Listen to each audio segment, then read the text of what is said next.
ఇలా మనం ఒక పెట్రోల్ బంక్‌కి వెళ్ళేసి, భయ్యా నాకు 100% ప్యూరిటీ ఉన్న డీజిల్ కొట్టమని చెప్పేసి అడిగారనుకోండి. ఇప్పుడు ఖచ్చితంగా కొడతారు. అదే విధంగా ఒక సీఎన్‌జీ పంప్‌కెళ్ళేసి, నాకు 100% ప్యూరిటీ ఉన్న సీఎన్‌జీ కొట్టమని చెప్పేసి అడిగితే ఖచ్చితంగా కొడతాడు. అదే పెట్రోల్ బంక్‌కెళ్ళేసేసి, నాకు 100% ప్యూరిటీ ఉన్న పెట్రోల్ కొట్టమని చెప్పేసి అడిగారనుకోండి, పెట్రోల్ దొరకదు. ఎందుకో తెలుసా? ఇందులో కల్తీ అయ్యి ఉంటది కాబట్టి. అంటే పెట్రోల్ పంప్‌లోనా అని చెప్పేసి అనుకున్నట్లయితే గనక, ఇండియాలో ఉన్న ప్రతి పెట్రోల్ పంప్‌లో దొరికే పెట్రోల్ కల్తీ అంటే మీరు నమ్ముతారా? ఇది వాస్తవం అండి. ఇది ఎవరు చేస్తున్నారో తెలుసా కల్తీ? డైరెక్ట్ గవర్నమెంటే కల్తీ చేస్తుందండి. అంటే దీని గురించి మీకొక క్లారిటీ ఇచ్చే ప్రయత్నం అని చెప్పేసి చేస్తాను. ఈ కల్తీ అనేది ఎలా జరుగుతుంది? ఈ కల్తీ వల్ల మన ఇంజిన్స్‌కి ఏమైనా ప్రాబ్లమ్ అనేది వస్తుందా? దీనికి సంబంధించి ఇలా కల్తీ చేసేయడం వల్ల ఏమన్నా రేట్ ఏమైనా తగ్గే ఛాన్సెస్ ఉంటాయా? ఏంటి అన్న దాని గురించి మీకు చాలా క్లియర్‌గా ఈ వీడియోతో ఎక్స్‌ప్లెయిన్ చేస్తానండి. ఈ వీడియోనైతే మీరు చివరి వరకు చూడండి. ఇది మనకు చాలా important video. Cars, bikes use చేస్తున్న ప్రతి ఒక్కరు కూడా ఈ వీడియోనైతే చివరి వరకు చూడండి. రైట్ నౌ మనం యూజ్ చేస్తున్న పెట్రోల్ E10 ఫ్యూయల్ అండి. దీన్ని ఇథనాల్ 10%, 90% ఇందులో పెట్రోల్ ఉంటదండి. ఇప్పుడు మనం యూజ్ చేసే ఫ్యూయల్ ఏదైతే ఉందో పెట్రోల్‌లో 10% ఇథనాల్ ఉంటది. ఇథనాల్ ఇన్ ద సెన్స్ ఏంటి అంటే C2H5OH అండి దీని యొక్క ఫార్ములా కూడా. ఇది న్యాచురల్‌గా చెరుకుగడల నుంచి, మొక్కజొన్నల నుంచి ఇదొక ఆల్కహాల్ బేస్డ్ లిక్విడ్ అని చెప్పేసి అయితే తీసుకోవచ్చు.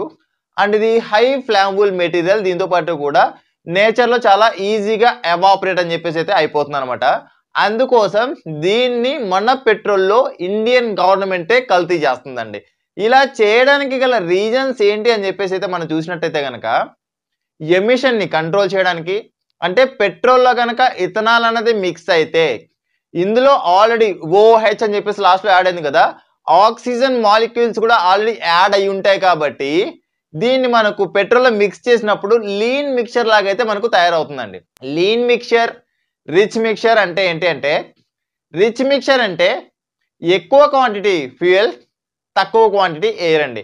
లీన్ మిక్స్చర్ అంటే ఏంటి అంటే ఎక్కువ క్వాంటిటీ ఎయిర్, తక్కువ క్వాంటిటీ ఫ్యూయల్ అన్నమాట. అంటే ఇప్పుడు మనం యూజ్ చేస్తున్న E10 ఫ్యూయల్ ఏదైతే ఉందో ఆల్రెడీ మనకు లీన్ మిక్స్చర్ అన్నదైతే క్రియేట్ చేసి ఉంటది. దీని వల్ల వెహికల్ యొక్క పర్ఫార్మెన్స్ అని చెప్పేసి తగ్గుతుంది. దాంతో పాటు కూడా వెహికల్ యొక్క మైలేజ్ అనేది దాదాపుగా 6-7% తగ్గుతుందని చెప్పేసి గవర్నమెంట్ ఆఫ్ ఇండియానే మనకు చెప్పిన విషయాన్ని అయితే నేను ఇక్కడ మీకు స్క్రీన్ పైన అయితే చూపిస్తున్నాను. ఒకసారి అయితే మీరు చెక్ చేయండి. ఓకే, ఇప్పుడు యూజ్ చేస్తున్న E10 ఫ్యూయల్స్ ఏవైతే ఉన్నాయో ప్రీవియస్ గా ఏవైతే వెహికల్స్ నడుస్తూ ఉన్నాయో 2015 అవ్వచ్చు, 16, 17, 18, 19, 20, 21, 22, 23, 23 వరకు కూడా ఈ వెహికల్స్ అని చెప్పేసి అయితే E10 ఫ్యూయల్ అయితే డైజెస్ట్ చేసుకోగలవు. డైజెస్ట్ మీకు అర్థమయ్యే భాషలో మాత్రం చెప్తానండి. ఆ ఫ్యూయల్ ని తీసుకొని అయితే వెహికల్ ఈజీగా రన్ అవ్వగలుగుతుందండి.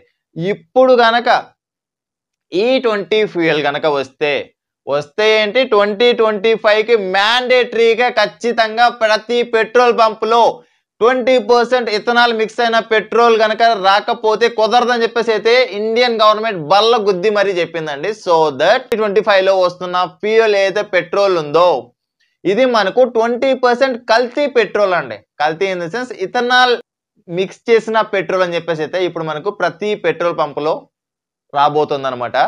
దీని ద్వారా మన వెహికల్ కి ఏమైనా ప్రాబ్లం ఉంటుందా, లేదా దీని ద్వారా ఏమైనా బెనిఫిట్స్ ఉన్నాయా, లేదా దీని ద్వారా ఏమైనా కార్ కి లేదా బైక్ కి ఏదైనా డ్యామేజ్ అయ్యే ఛాన్సెస్ ఉంటుందా, లేకపోతే గవర్నమెంట్ ఇలా ఎందుకు చేస్తుంది అన్న విషయాలన్నింటి గురించి కూడా మీకు ఇప్పుడు క్లారిటీ ఇస్తానండి.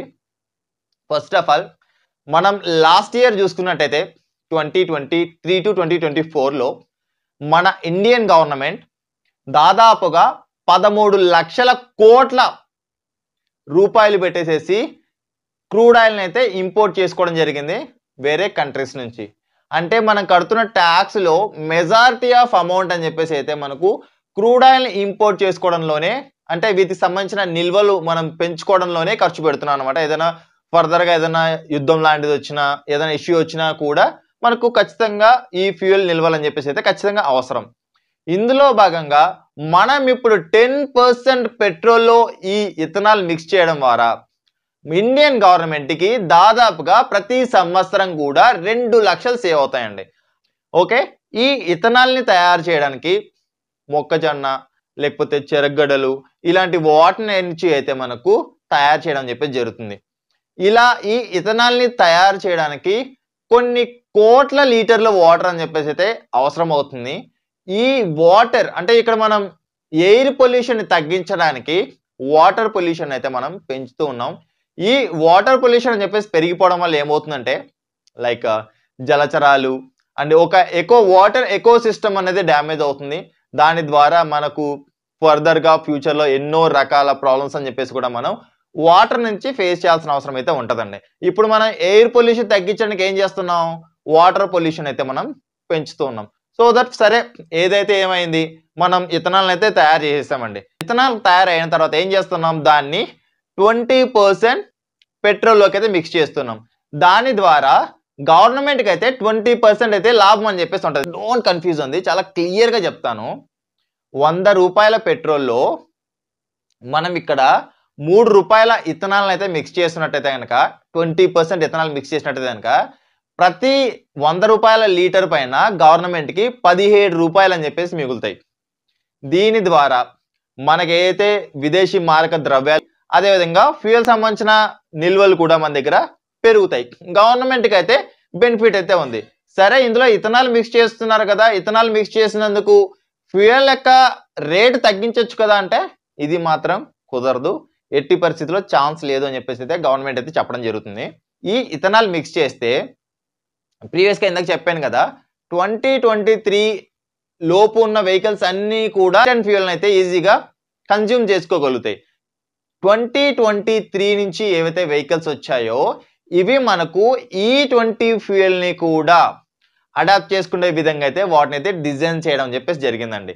అంటే 2023 వెనకలు ఉన్న వెహికల్స్ అన్ని కూడా E20 పెట్రోల్ కి అనుకూలంగా అయితే డిజైన్ చేయబడిన ఇంజన్స్ అయితే కాదండి. ఈ E20 ఫ్యూయల్ గనక ఆ కార్స్ లో ఫిల్ చేయిస్తే సమ్ టైమ్స్ ఆ కార్స్ ఇంజన్స్ గనక ఏదైనా ప్రాబ్లం వస్తే గనక వారంటీ కూడా వైడ్ అయ్యే ఛాన్సెస్ అని చెప్పేసి కూడా మనకు చాలా వరకు కూడా ఉందండి. మీకు ఇక్కడ నేను చూపిస్తాను ఏ కంపెనీస్ అని చెప్పేసి అయితే అఫీషియల్ గా వారికి సంబంధించిన ఓనర్ మాన్యువల్ బుక్ లో ప్రొవైడ్ చేశారు ఏంటని చెప్పేసి కూడా మీకు ఇక్కడ క్లారిటీగా ఇచ్చే ప్రయత్నం అని చెప్పేసి చేస్తాను. అయినా కూడా గవర్నమెంట్ ఇంత జబర్దస్తిగా 20% కల్తీ చేసి మరి పంపిస్తుంది కదా, మరి దీనివల్ల ఇంజన్స్ కి ఏమైనా డ్యామేజ్ అయితే ఏంటి పరిస్థితి అంటే తూర్పు తిరిగి దండం పెట్టుకోవడమేనండి. అంటే ఈ ఇథనాల్ అనేది ఏదైతే ఉందో హై కొరిజన్ మెటీరియల్, అంటే యూజువల్ గా ఫ్యూయల్ లైన్స్ అని చెప్పేసి అయితే రబ్బర్ పార్ట్స్ తోటి వాటితో అయితే మనకు తయారవుతుంది కదా. దీంతో పాటు కూడా ఏంటంటే ఆక్సిజన్ మాలిక్యూల్ కూడా ఉండడం వల్ల ఇంజన్ లోపల పార్ట్స్ అని చెప్పేసి తొందరగా మనకు వేర్ అండ్ టైర్ అయితే అయిపోతూ ఉంటాయండి. అంటే అరిగిపోయే పార్ట్స్ అనేది పెరుగుతూ ఉంటాయి. అంటే ఒక ఇంజన్ యొక్క లైఫ్ టైం 10 ఇయర్స్ వచ్చింది అనుకోండి, ఈ ఇథనాల్ మిక్స్ చేయడం ద్వారా 20% మిక్స్ చేస్తున్నాం కదా, మనం 20% తీసేసినా కూడా 8 సంవత్సరాలు మాత్రమే మనకు ఇప్పుడు వచ్చే ఇంజన్స్ అని చెప్పేసి మాత్రం సర్వైవ్ అవ్వగలుగుతాయి E20 ఫ్యూయల్ కనుక మనం యూజ్ చేస్తే. ఇక్కడ వచ్చే మన ప్రాబ్లమ్స్ ఏంటి అంటే హెడ్ గ్యాస్కెట్ ప్రాబ్లం రావచ్చు, బోర్ లోపల మనకు ప్రాబ్లం రావచ్చు, రబ్బర్ సంబంధించిన ఫ్యూయల్ లైన్స్ అవన్నీ కూడా మనకు క్రాక్స్ వచ్చే అవకాశం అని చెప్పేసి ఉంటాయి.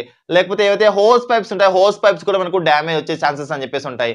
దీనికి మనం ఏం చేయాలి అంటే మన వెహికల్ ని E20 ఫ్యూయల్ ని సపోర్ట్ చేసే విధంగా స్పేర్ పార్ట్స్ అని చెప్పేసి అయితే మనం మార్చుకోవాల్సిన అవసరం అయితే ఉంటుందండి. అలా మార్చుకోకపోతే గనుక E20 ఫ్యూయల్ అయితే ఇది మనకు డైజెస్ట్ చేసుకోలేదు మన ఇంజన్స్. సింపుల్ చెప్పాలనుకున్నట్లయితే కనుక మన పొట్ట చాలా మంది ఏంటంటే మంచిగా చికెన్ మటన్ తిని డైజెస్ట్ చేసుకోగలిగే వాళ్ళు కొంతమంది ఉంటారు. కొంతమంది ఏంటంటే ఒక 2-3 ముక్కలు మాత్రం తినగలుగుతారు, ఇంకొంచెం ఎక్కువ తింటే కనుక మనకి డైజెషన్ అని చెప్పేసి అవ్వదనమాట. ఎక్కువ కనుక తీసుకుంటే ఏమవుతుంది, మన డైజెస్టివ్ సిస్టమ్ అని చెప్పేసి పాడవుతుంది. అక్కడ మనం చాలా ప్రాబ్లమ్స్ అని చెప్పేసి ఫేస్ చేయాల్సి వస్తుంది.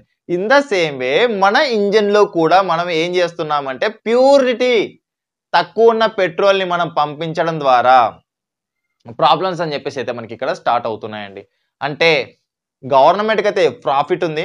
ఇప్పుడు మనం ఏదైతే ట్యాక్స్ పే చేసి తీసుకుంటున్న ఫ్యూయల్ ఏదైతే ఉందో పెట్రోల్ ఉందో ఇందులో 20% అని చెప్పేసి అయితే మనకు ఇథనాల్ మిక్స్ అవ్వడం ద్వారా లాస్ అయ్యే ఎండ్ ఆఫ్ ద ఎవరైనా ఉన్నారు అంటే అది కార్ బైక్ యూజర్స్ మాత్రమే అని చెప్పేసి అయితే అర్థం చేసుకోండి. గవర్నమెంట్ ఎందుకు చేస్తుందంటే పెట్రోల్ నిల్వలు పెంచుకోవడానికి, దీంతో పాటు కూడా మన విదేశీ మారక ద్రవ్యాలని కూడా పెంచుకోవడానికి అని చెప్పేసి అయితే మనం చెప్పుకోవచ్చు అనమాట.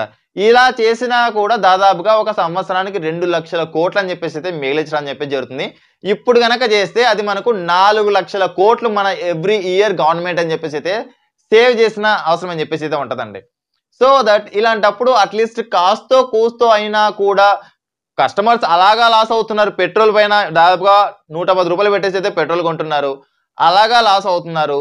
ఇది యూజ్ చేయడం ద్వారా 6-7% మైలేజ్ తగ్గిపోతుందండి. ఈ విషయం అని చెప్పేసి అయితే చాలా బాధాకరం. దీంతో పాటు కూడా ఈ E20 ఫ్యూయల్ యూజ్ చేయడం వల్ల మన ఇంజన్ లైఫ్ టైం కూడా తగ్గిపోతుంది. అంటే ఇప్పుడు 2023 నుంచి వచ్చిన వెహికల్స్ అయితే ఈ E20 ఫ్యూయల్ అయితే కన్జ్యూమ్ చేసుకుంటాయి. 2023కి లోపల ఉన్న వెహికల్స్ కనుక మనం యూజ్ చేస్తున్నట్టయితే కనుక ఇవైతే మనకు E20 ఫ్యూయల్ అయితే కన్జ్యూమ్ చేసుకునే విధంగా అయితే వాటిని అయితే డిజైన్ చేయలేదండి. మనం అర్థం చేసుకోవాల్సింది ఏంటి అంటే గవర్నమెంట్కి అయితే ఎక్కువ ప్రాఫిట్ అని చెప్పేసి అయితే ఉంది. అండ్ దీంతో పాటు కూడా మనం తీసుకున్న ఇంజన్స్ ప్రీవియస్ గా ఏవైతే ఉన్నాయో ఎక్స్టెండెడ్ వారంటీ అవి ఇవి కనుక ఎవరైనా తీసుకొని ఉంటే కనుక ఆ వారంటీ కూడా మనకు సమ్ టైమ్స్ ఈ E20 ఫ్యూయల్ యూజ్ చేయడం ద్వారా వారంటీ కూడా వైడ్ అయ్యే ఛాన్సెస్ ఎక్కువగా ఉన్నాయని చెప్పేసి అయితే మీరు అర్థం చేసుకోండి. సో ఐ థింక్ మీకు ఒక క్లారిటీ వచ్చిందని చెప్పేసి అయితే అనుకుంటూ ఉన్నా. E10 ఫ్యూయల్ అంటే ఏంటి, E20 ఫ్యూయల్ అంటే ఏంటి, అండ్ దీనికోసం అనుకున్న ఆల్టర్నేటివ్ ఏంటని చెప్పేసి చూసుకున్నట్లయితే కనుక డీజిల్ వెహికల్స్కి వెళ్తే ఎక్కువ ట్యాక్స్ వేస్తున్నారు. అలా అని చెప్పేసి ఇలా సిఎన్జికి వెళ్తే సిఎన్జి దొరకడమే గగనం అయిపోయింది. సిఎన్జి కూడా ఆల్మోస్ట్ డీజిల్ రేట్కి అయితే దగ్గరగా ఉంది. మరి ఇప్పుడు మన సామాన్యుడి పరిస్థితి ఏంటి అంటే ఏమీ లేదు. మళ్ళీ అగైన్ మనం పాతకాలానికి వెళ్ళిపోయి సైకిల్స్ తీసుకొని తిరగడం తప్ప మన ఇప్పుడున్న పరిస్థితుల్లో ఒక సామాన్యుడు ఒక వాహనం అది బైక్ అయినా కార్ కానీ కొనాలనుకున్నట్లయితే కనుక ఎన్నో రకాల ట్యాక్సులు పే చేసినా కూడా ఇలాంటి రకాలుగా కూడా మనం ఎన్నో విధాలుగా ఇబ్బందులు పడే పరిస్థితులు అని చెప్పేసి అయితే ఉన్నాయి. సో దట్ ఈ వీడియో పైన మీ విలువైన కామెంట్ని కింద కామెంట్ సెక్షన్లో కామెంట్ చేయండి. ఇలాంటి వీడియో మీకు తెలుగులో ఎక్కడ కూడా దొరకదండి. సో దట్ ఇలాంటి కాంటెంట్ కనుక మీరు మిస్ అవ్వకుండా ఉండాలంటే మాత్రం మన ఛానల్ అయితే సబ్స్క్రైబ్ చేసుకోండి. పక్కన ఉన్న బెల్ నోటిఫికేషన్ ఐకాన్ కూడా ట్యాప్ చేసి ఆల్ మీద మీరు సెలెక్ట్ చేసుకున్నారంటే మన ఛానల్లో లేటెస్ట్ ఆటోమొబైల్ రిలేటెడ్ న్యూస్ అవ్వచ్చు, ఇలాంటి ఇన్ఫర్మేటివ్ వీడియోస్ అని చెప్పేసి అయితే నేను మీకు అందిస్తూ ఉంటాను. So thanks for watching. Bye bye. Seat belt ధరించండి, హెల్మెట్ ధరించండి, సురక్షితంగా ప్రయాణించండి. అంబులెన్స్ కి దారి ఇవ్వడం మాత్రం మర్చిపోదు. Please don't drunk and drive. బోలో భారత్ మాతా కీ జై.